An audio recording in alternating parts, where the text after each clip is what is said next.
Welcome everyone to the MMA Vivisection with me, Zane Simon, and my co-hosts Victor Rodriguez and Dio, back again to talk about RIZIN, of all things. RIZIN Fighting Federation. They are pulling one of the bigger events this week in MMA, so we figured we'd give it a look.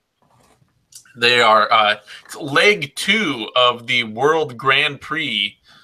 Their poster says, "Welcome to Fight Rock Festival," because it's Japan, and it's just throw some words up there. It's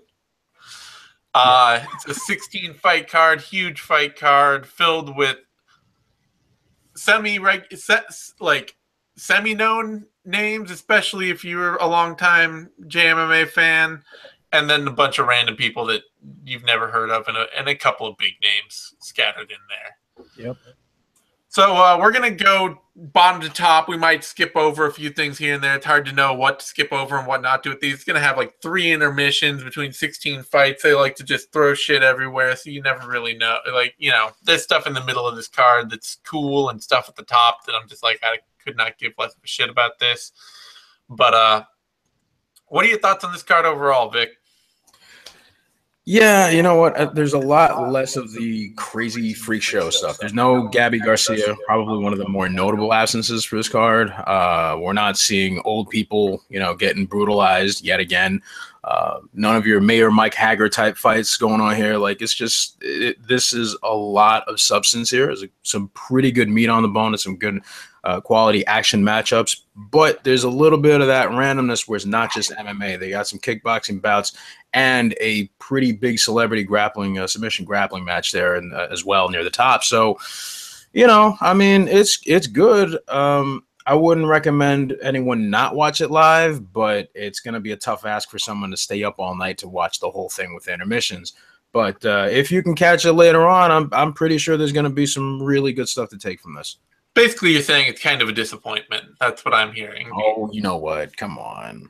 The lack of freak show thing. I mean, the moment you're telling me there's not a lot of freak show on it, and I'm not going to see some old man get deaded by a monstrously oversized human, then Well, you're not going to see Gabby Garcia pick up Grandma San by her face like Zeus did in No Holds Barred or some shit. I mean, there you go. That's not, you won't be seeing that. Fine. You'll be seeing actual quality MMA. I'm sorry to disappoint you with that, Zane Simon. Fuck. No, don't mind me. There's still gonna be some trash fights though. So yeah, that's true. Yeah, this is still Japan. So at some point, it's going to be fucking crazy at some point. Like, someone's guaranteed to come in riding a camel or some shit too. So And this is like, I don't know if this is the first time this has happened in MMA or not, but this is the first time I've ever seen a mother and son be on the same fight card. Actually, that's happened before. They've been on this. They've been on the same before. Okay. Yeah. Yeah, as weird as still, that is weird that is a notable thing that's not really gotten much attention. That's because Mio Yamamoto is not all that good. That's also kind of true. So, Yeah. Harsh. Shit is shit. Fuck you want me to do? I mean, listen. Good wrestler, not great MMA fighter. All right. So at the bottom of this card, to jump right into it, our 3 kickboxing bouts. We're not going to pay a lot of time or attention to those because we don't know a lot about them. There's not a lot of footage on them. They might be cool. They might not be. If you know they're cool and we're just skipping some hot shit that we should know about, feel free to tell us. But if you do want to go find people that know things about it, go look up Lucas Bordon on Twitter or Joe Lissandro, one of those 2 people on Twitter, and you will find highlights and people that know what the fuck to talk about. Not like I know what the fuck I'm talking about either, anyway. But. And if you go find Luca, just be sure to open up by telling him how much you love Stephen Thompson, and that's your intro, and he'll ask him where in the pantheon of top 10 all-time greats Wonderboy Thompson should be. Yeah, that's your key to success. Wink. And then argue vehemently that it should be number 1. Yes, and it is at Lucas_Bordon Bourdon. LUCAS_BOURDON. All right. Oh Lord! All right. So opening this card, you have Ryota Rensi Jim, assuming some Muay Thai there, versus Yoshihisa Morimoto, Yuki versus Horonori Kurogi, and Issei Ishii versus Jin Mandokoro, which, whatever. I'm gonna go with Jin Mondokoro because my last name is in his last name. So there you go. There we go. You've made a strong choice. Vic will abstain, and if he doesn't abstain, he's gonna abstain for brevity's sake. And we're gonna skip right on to the first women's bout of the evening: Miyu Yamamoto versus Irene Cabello. Any thoughts on this, Vic? Okay. Well, Miyu Yamamoto, it's easy to make fun of the fact that, she essentially started off, 0-2 or something like that, and then eventually notched up a win against an opponent that wasn't that great. Yamamoto didn't really get into MMA until she hit her 40s, very late in the game, but she's part of the Yamamoto family, sister to Kid Yamamoto, mother of Ersin. Her father was a world-class wrestler. She was a national champion, wrestled on the international stage, very accomplished in that field. The problem is that she was never really able to put together a complete MMA game around it. Now, I don't know how much longer she's going to keep doing this, but the window is actually getting a lot smaller, and it's happening really fast. Yeah. So she's going to be taking on someone who's got more of a kickboxing background. And, I guess Yamamoto can do well because Cabello's not a bad fighter. She's just going to be struggling with a lot of the top control and a lot of the maneuvering that a lot of wrestlers do from top, preventing someone getting to half guard or something like that, or working their way from half guard back into mount, things of that nature. Yamamoto is just really good at driving forward with a lot of pressure, controlling the head, the arm.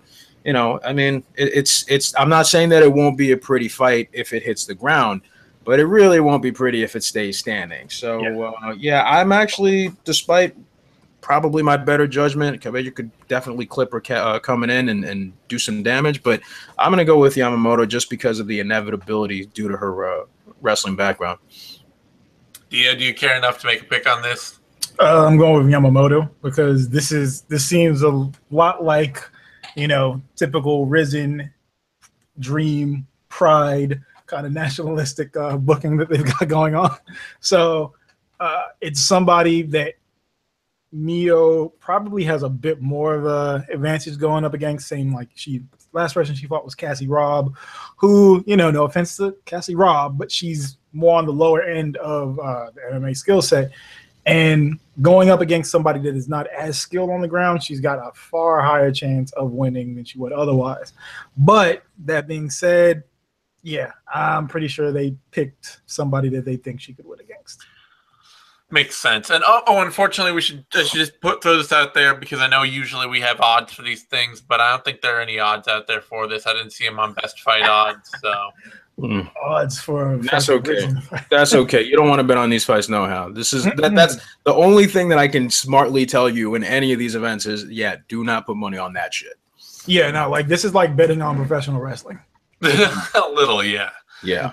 This is when we want to do So that. then we have a run of women's MMA bouts here. Second up is Kana Asakura versus Sylvia Yuskevich. And any thoughts on this, Dio? No. Okay. The next two are no. So Vic, very briefly. Yuskevich had the unfortunate she was put in the unfortunate predicament of having her pro debut against one Joanna Jędrzejczyk. After that, she's put up a pretty respectable record, bouncing back and forth. She's been doing kickboxing and MMA and all that. And it's worked out well for her, but Asakura just has a much more complete game. She's, been much more of a hard-nosed, tested veteran when it comes to her MMA game. So I'm going to go with her. Asakura's only 20, too.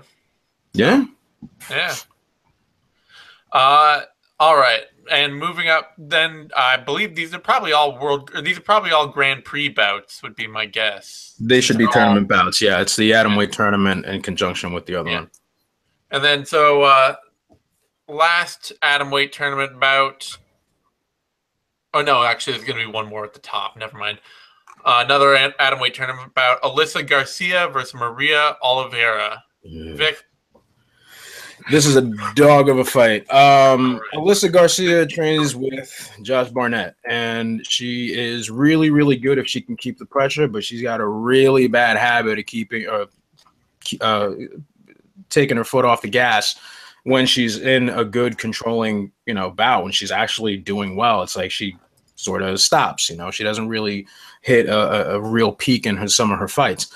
But at the same time, I'm looking at Oliveira and looking at some of the people that she's beaten. A few of them have winning records, but you got 1-3, 0-4, 0-1. This is a lot of that Brazilian scene thing where, you probably fight with an exciting and dynamic style, but I cannot trust it. So I'm going to go with Alyssa Garcia here, shaky as that may be, because she's faster and she is actually, again, she's got a more built together game to be complete and win rounds. All right. After that, Jerome LeBanner, Roque Martinez. Vic, come on, give me. I want some real depth on this one. This is a Jerome LeBanner fight. I'm gonna give you some fucking depth. Let me tell you about Jerome LeBanner. This man has not fought in MMA in 7 fucking years, and you're gonna tell me he's gonna come in here and fight some dude who just was. Martinez just fought earlier this year. He beat Jaideep Singh, wasn't it? Wasn't that his? You know what? Why am I even asking? I have this shit right in front of me. He beat the almost Fedor killer, the god Jaideep Singh.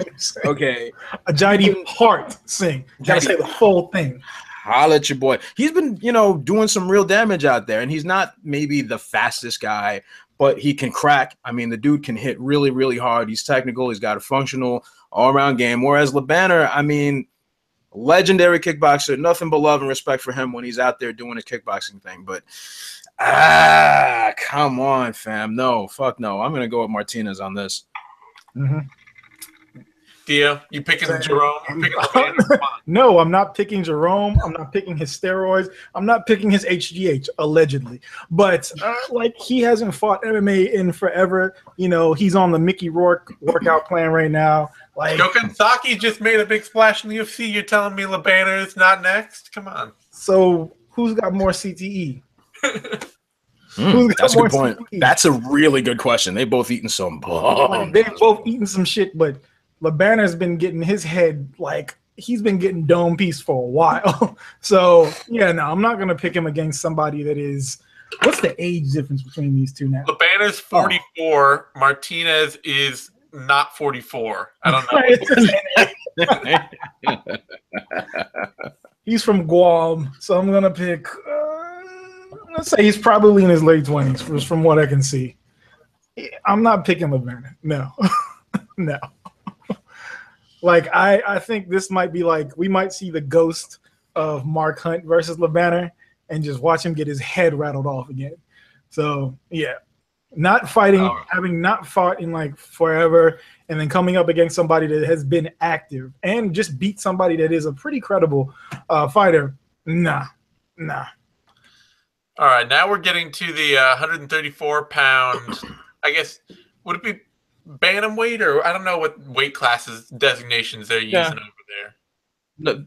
They're calling it bantamweight for the purposes of this tournament, just like they did with the atomweight women's fights are at 108 pounds because Royale would choose all that. I never, you know how some of the different places they use a different, they'd call it this is flyweight or this is middle, welterweight at 130. Wait, huh? Yeah. That's boxing weight classes. Right.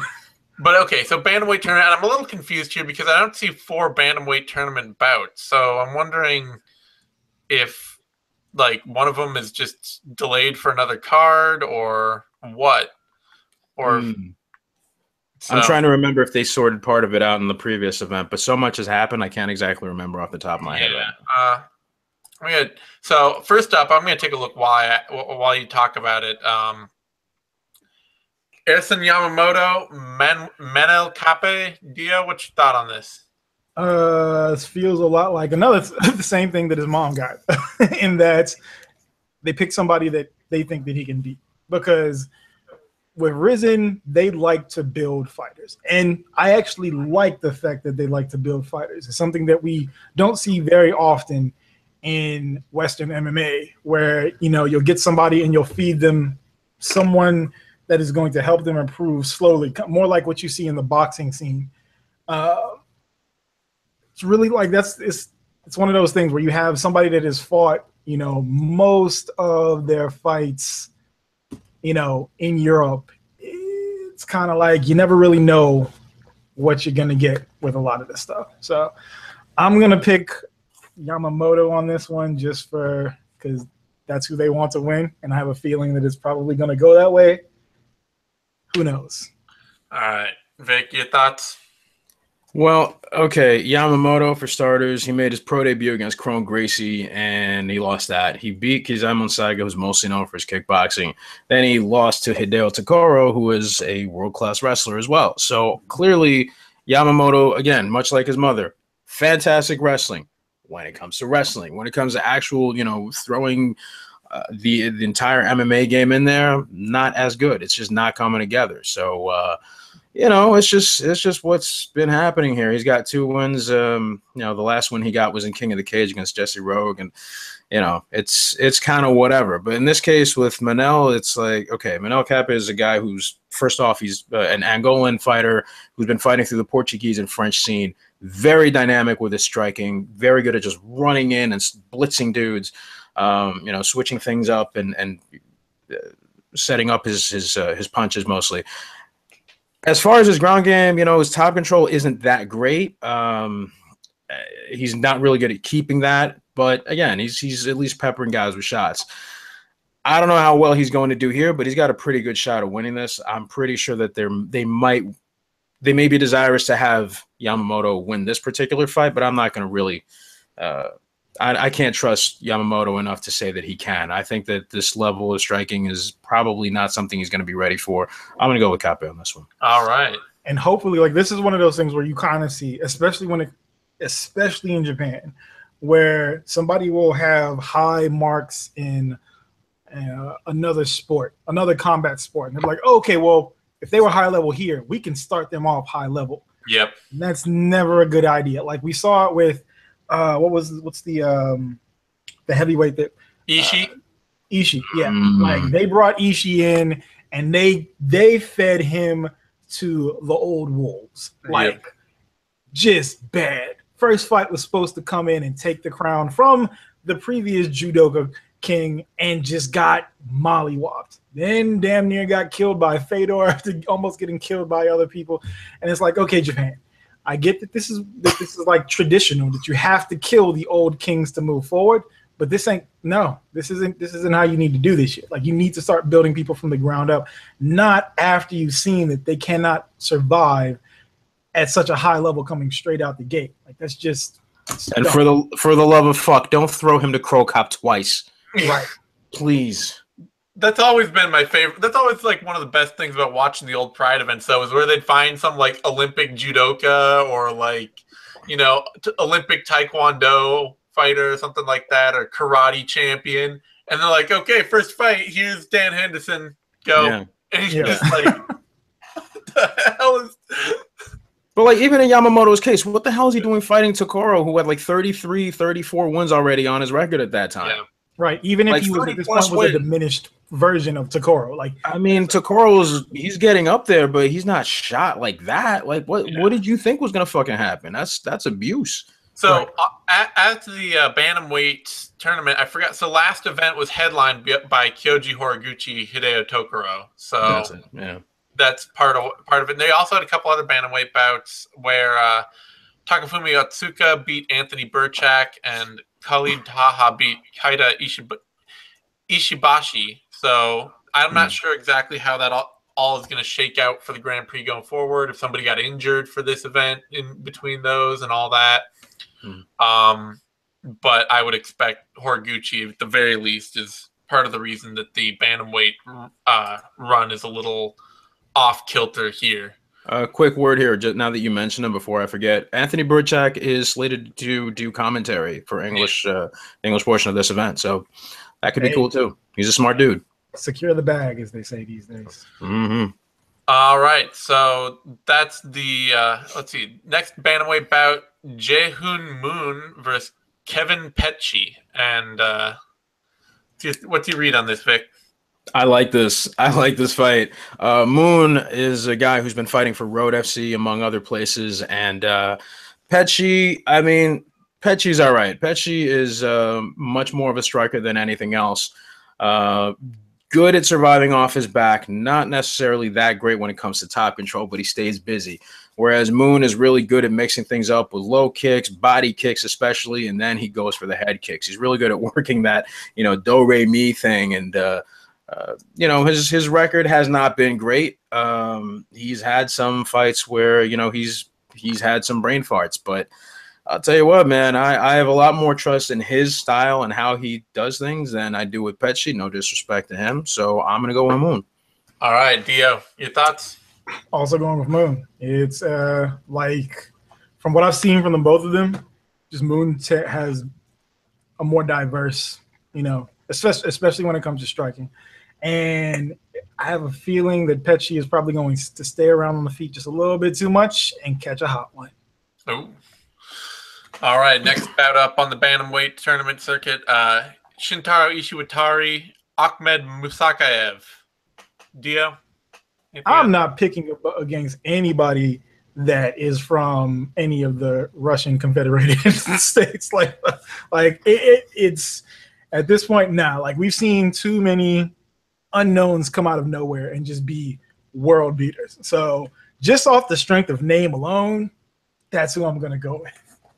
Point blank. All right, he is coming in with a 5-0 record. His best win being over the Kazakhstan fighter Ruslan Serikpulov in his last bout on Fight Nights Global. Vic, who are you picking? Yeah, you know what? I was gonna come up with something a little more elaborate, but Dio nailed it, man. Like, you can't trust people from these. You can't go against these people from the stand countries. You just can't do it. It's just no. There's no fucking way I'm going to do it. He's got a much stronger, heavier grappling style. He's, again, just a guy who also stays busy, hits hard. I mean, he's pretty much got a lot of the elements that American fighters have that end up succeeding in Japan. It's just what it is. He's not just a wrestle boxer. He's got a few tricks up his sleeve to keep the guys controlled and threaten submissions.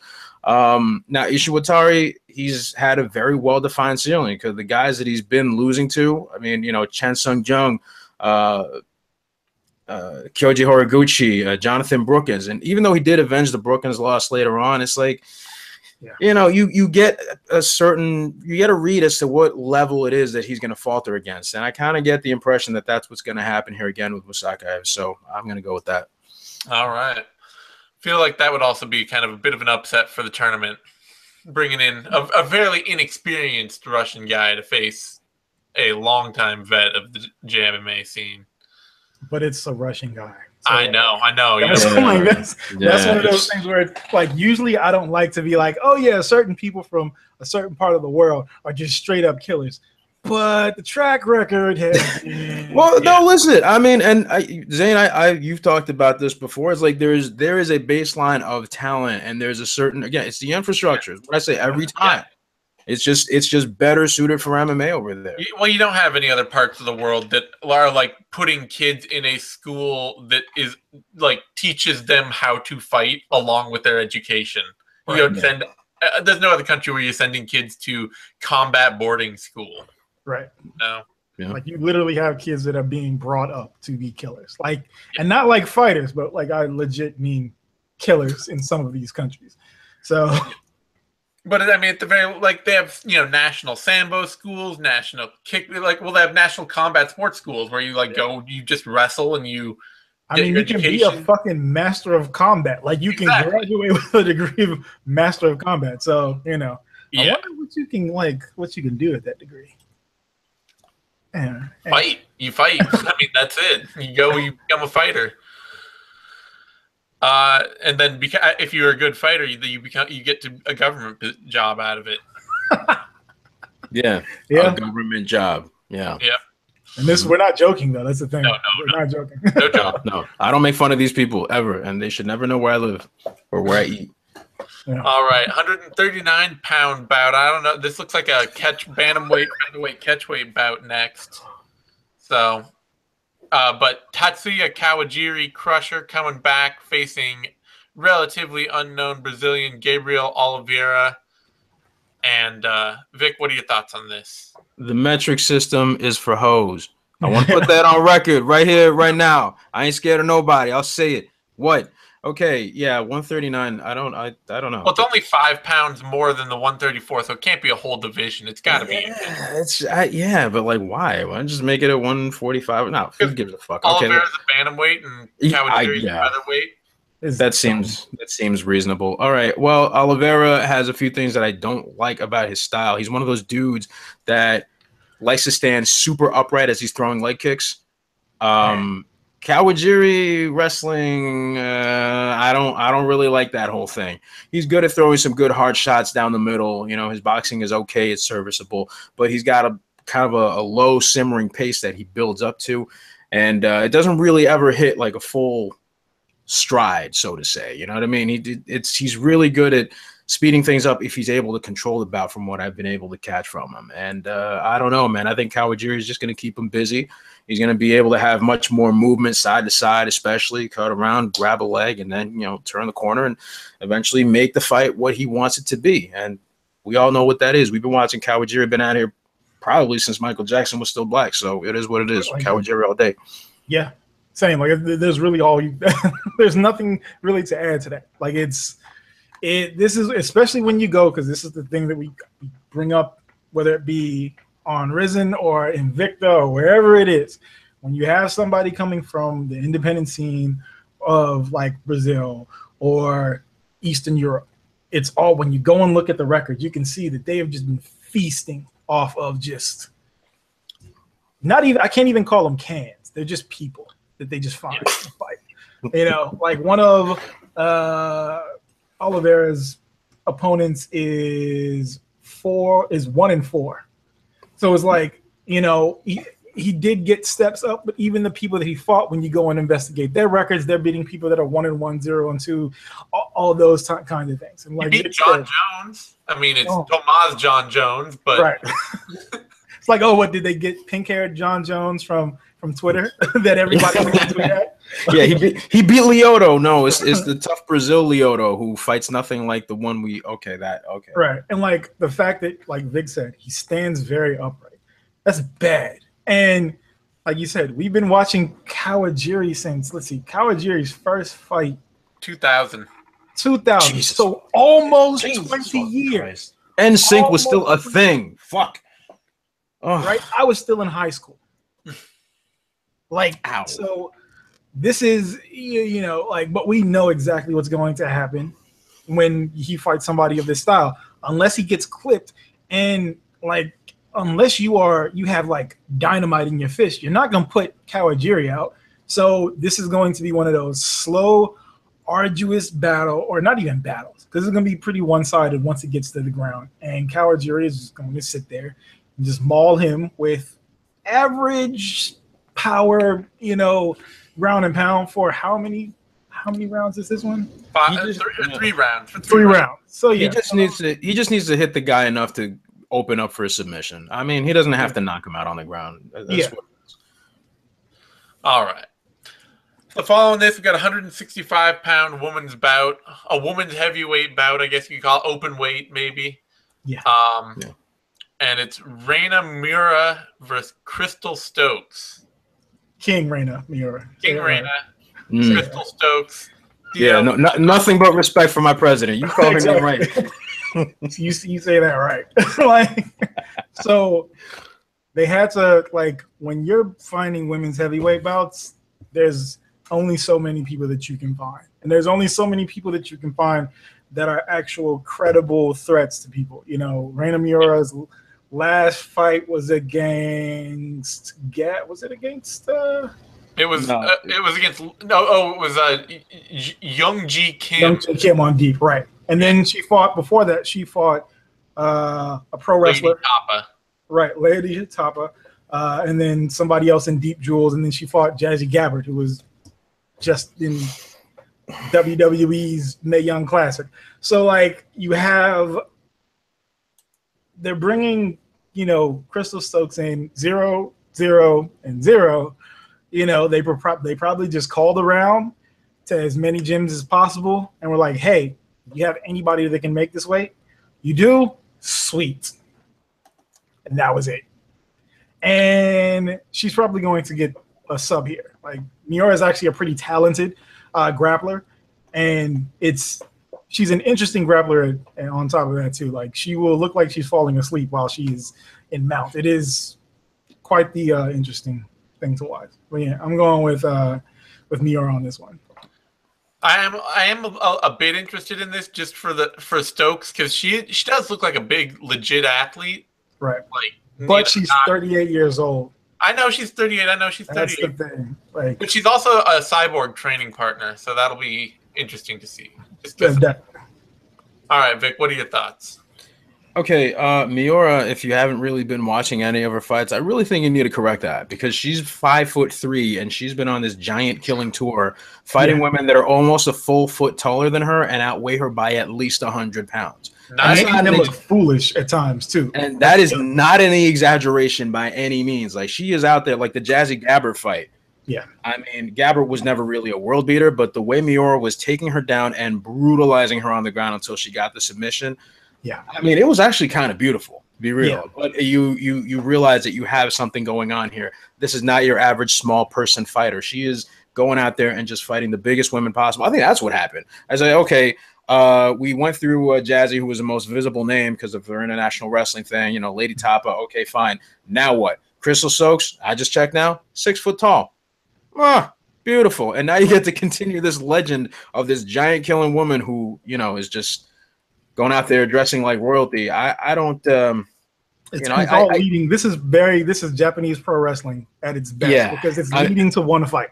That's the beauty of this. It's leading to one fight. It's the long game, and it's, you know what? It's brilliant. I'm glad you mentioned that, because I wasn't exactly like, I kind of gave it a tangentially, I kind of brushed against the idea, like, damn, what if she ever fought? Oh, you know, if this is what ends up happening, we end up getting a fight between Reina and Gabby Garcia.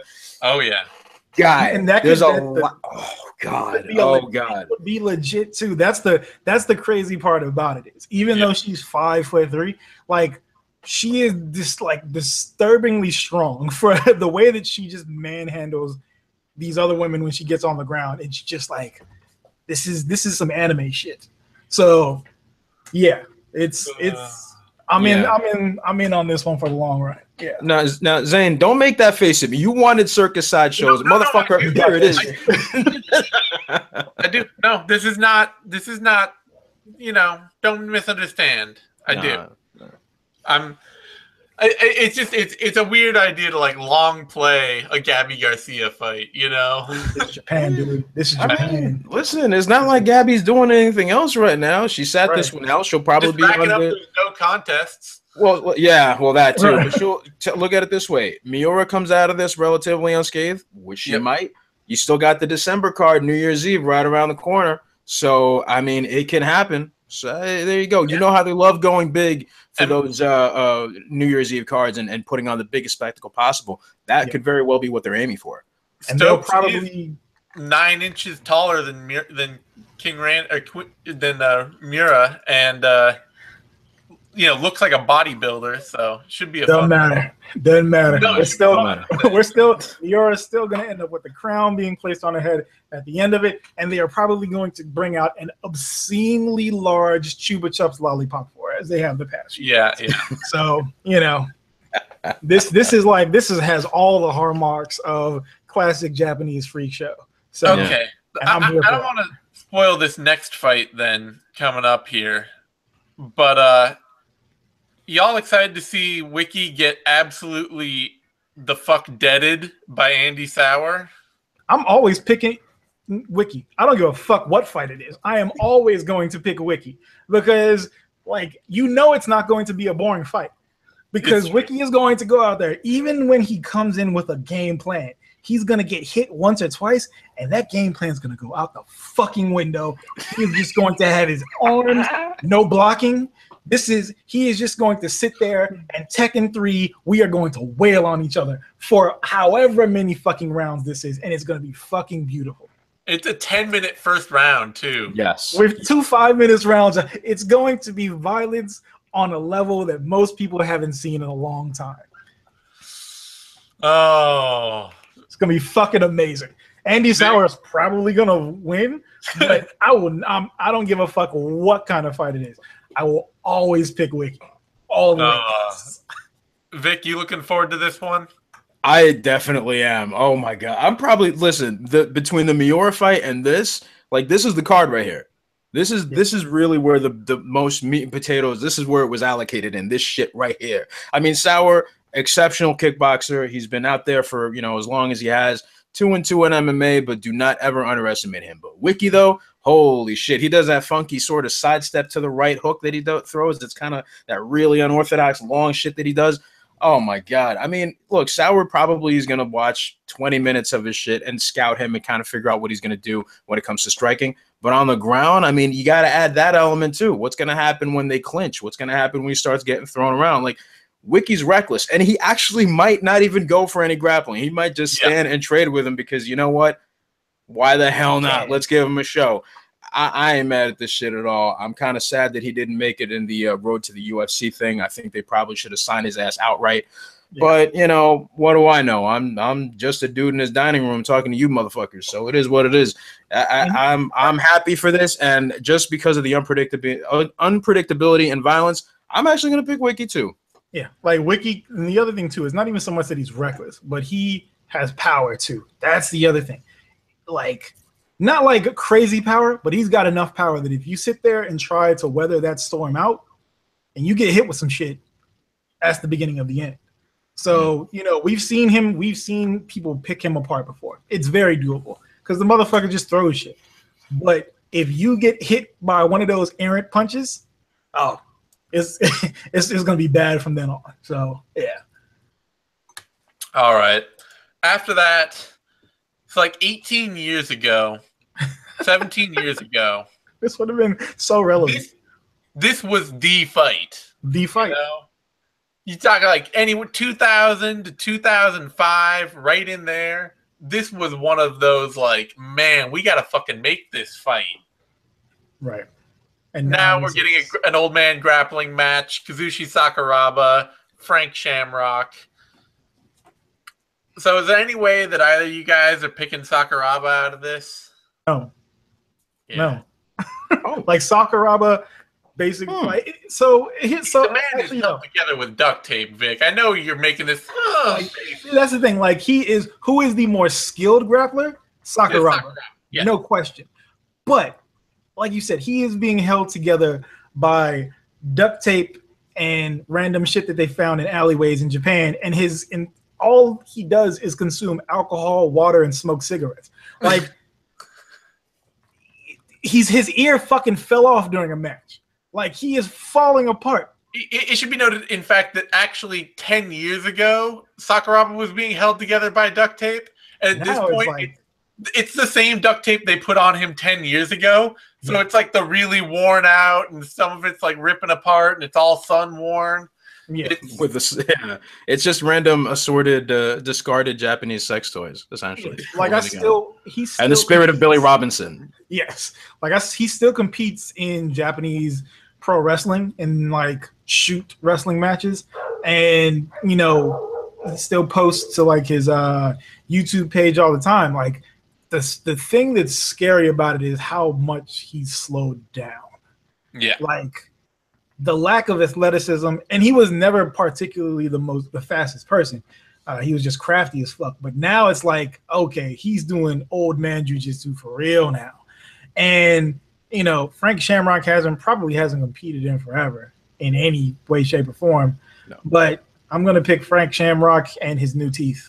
So, all right. Finally got those braces off, and he's got to show them to people. So, of course.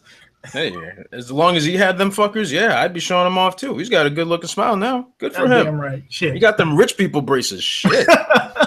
Exactly. Mine didn't end up looking like that. That's amazing. I want to know what he did. I gotta get a payment plan for that. Skepticism. Are you picking Sakuraba?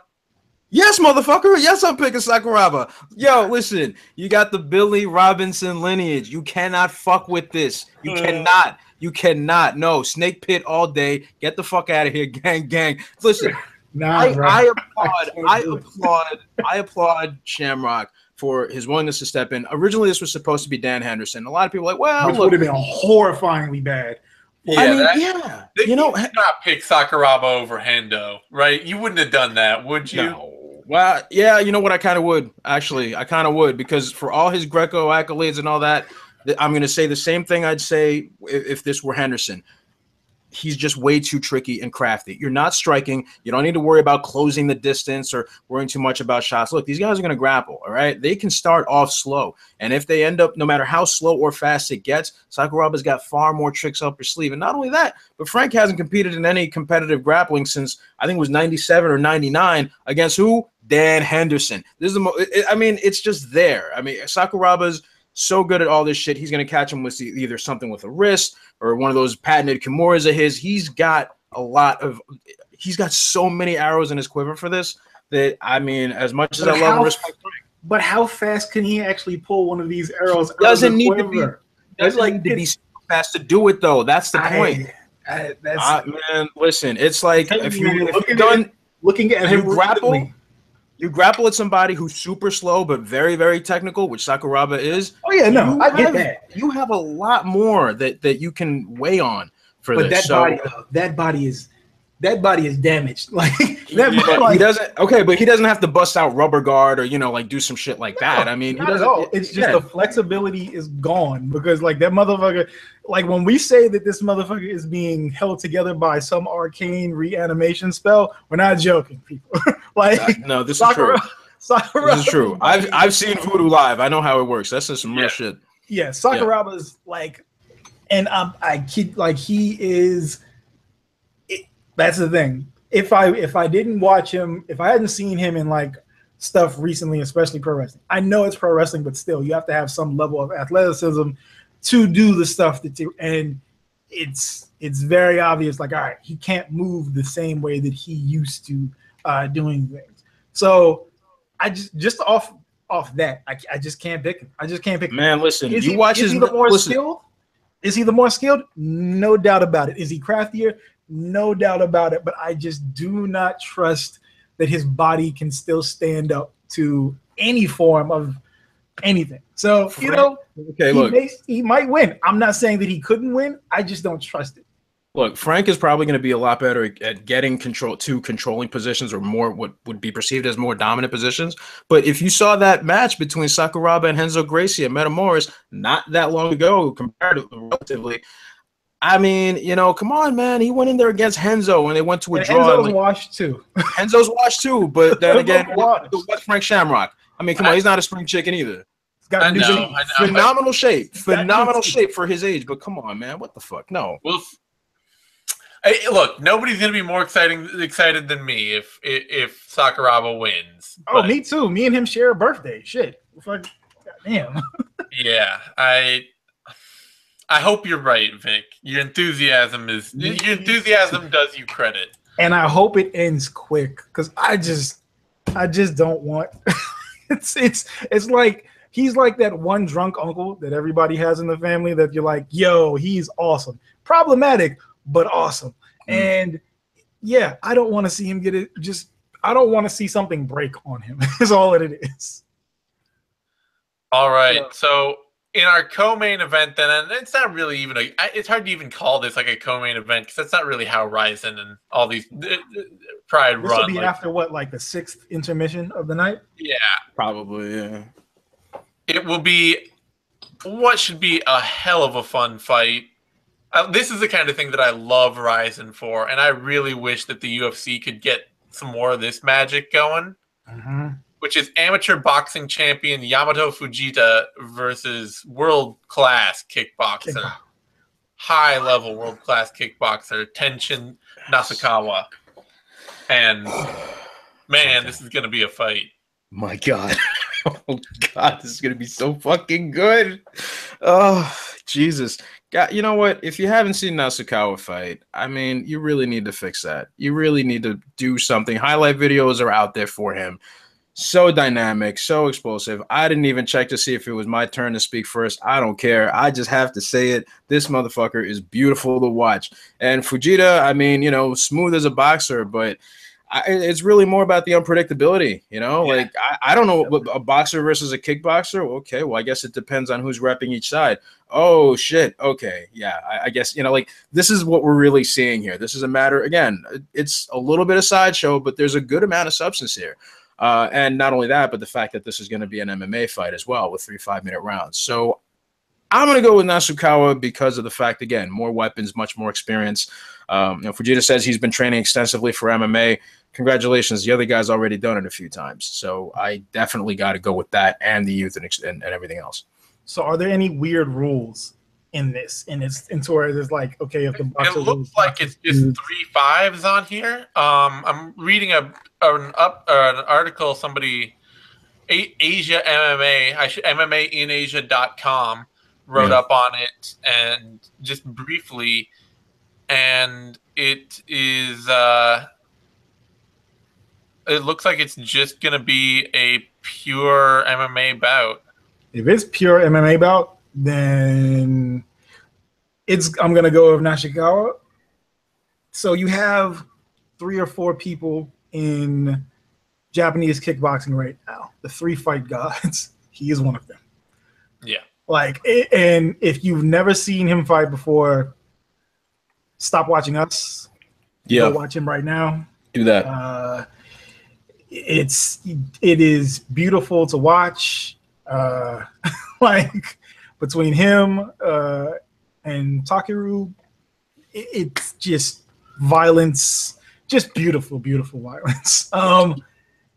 And like I said, if it's a full, you know, if it's just MMA, and you know,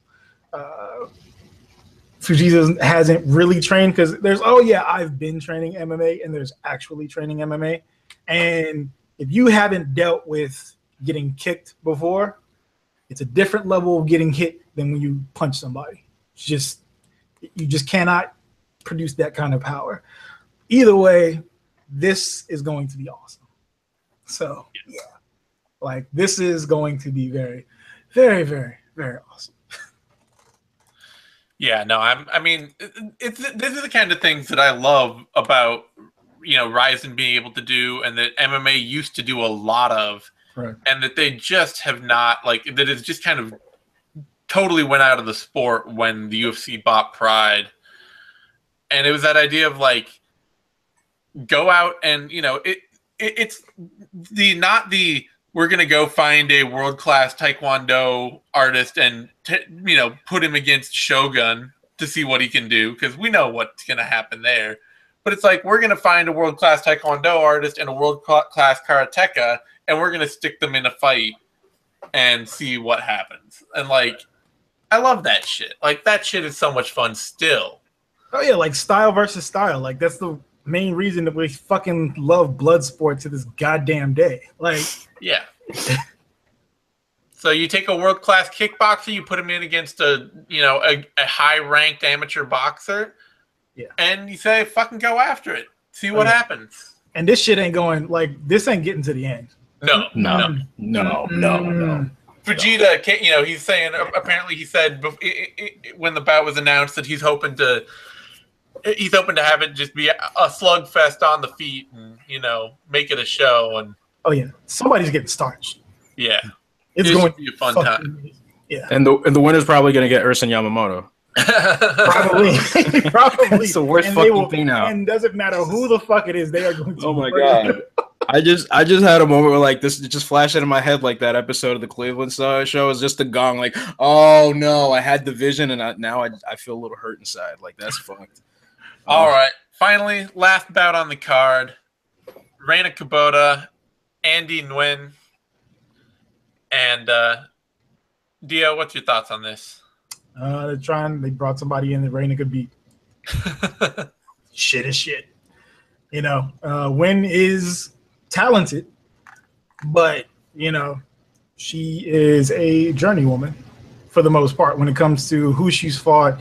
And Reina's actually, for her skill set being what it is and where she came from, she's actually evolved more as a MMA fighter over the time. So yeah, and they're pushing Reina heavy. They tried to push her a lot earlier. She had a couple hiccups with like losses and stuff like that when she was doing shoot boxing and such.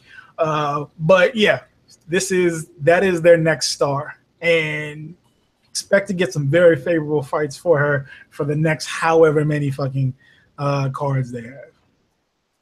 I'm gonna send you a picture of who Andy Nguyen just lost to, because it's something else. Oh boy. There you go. Melissa Sophia. Oh gosh. Yep. Yep. That sounds about right. Like, no two ways about it. Andy Nguyen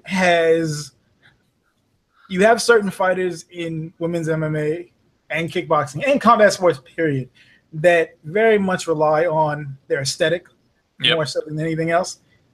Andy's one of them. Don't be surprised if you see a lot of a lot more of that coming their way when it comes to Reina in the future too. Yeah. So. Vic, any other thoughts there? Yeah, you know what? I kind of like Nguyen's chances as far as let me step back here a second. I like the ability that she's going to have here to put on a really good show, and I mean, this is not going to be a pushover here. Problem is that Reina's got the shoot boxing experience. She's got pretty good takedown defense, a lot more pop on her strikes. Nguyen can be hurt, but I really think that she's got a really good advantage when it comes to chaining some of the submission attempts together. Whether or not she can complete them is another matter entirely, because Kubota is not only really strong, she's got pretty good cardio, and she's savvy when it comes to submission defense. So I do think that Kubota is going to win this, but Nguyen's not going to make it easy for her. So I'm going to keep it there. All right. Overall, yeah, it should, especially, once you get into once you get over the Jerome LeBanner hump, this is a pretty good card. Yeah. Like it's going to be fun. And expect it's going to be long as fuck. So if this is your first RIZIN, you don't try to watch it live because it's going to be on early as fuck in the morning. It'll start at 1 in the morning and it'll end at 8. At 8 in the morning. So if you got to break it up over a couple of days, do that, because you'll start seeing things after a while due to losses. You'll swear that Joe Warren is in there, but he's in Texas. Why is that? Nighttime, RIZIN night Twitter is amazing. MMA Twitter is the best. It's better than Pancrase Twitter, which is really, really awesome. Pancrase Twitter is fucking insane, but RIZIN Twitter, I feel bad that I'm gonna miss out on that more than anything. Yeah. If you're if you're a young man who doesn't need sleep, enjoy the shit out of it. Oh yeah. Because there's going to be, like we said, there are certain fights that are guaranteed to be especially on the top half with Wiki versus Andy Sauer. Somebody's going to sleep. It's gonna happen. And same thing with Nasukawa versus Fujita. Somebody's definitely going to go to sleep there. And the rest of them are going to be interesting fights. If you can only tune in after, like you said, the LeBanner hump, you'll be okay. But otherwise, yeah, man, it's like going to work. All right. Well, thanks, guys, for joining me on this. Thanks, everyone, for tuning in. You can find me on Twitter. I would not be surprised if we have Gabby Garcia come into the ring if Miura wins. Yeah. That's almost guaranteed to happen. I'm hoping for it now. All right. On that note, you can find me on Twitter at TheZaneTime. You can find Dio on Twitter at I'm Just Dio. That's DEO. You can find Vic on Twitter at Vic M. Rodriguez. You can find all three of us at times in places over at BloodyElbow.com. give this video a like over on YouTube, on our YouTube, and subscribe to our YouTube channel, MMANation.com, DOTCOM. That helps us a ton.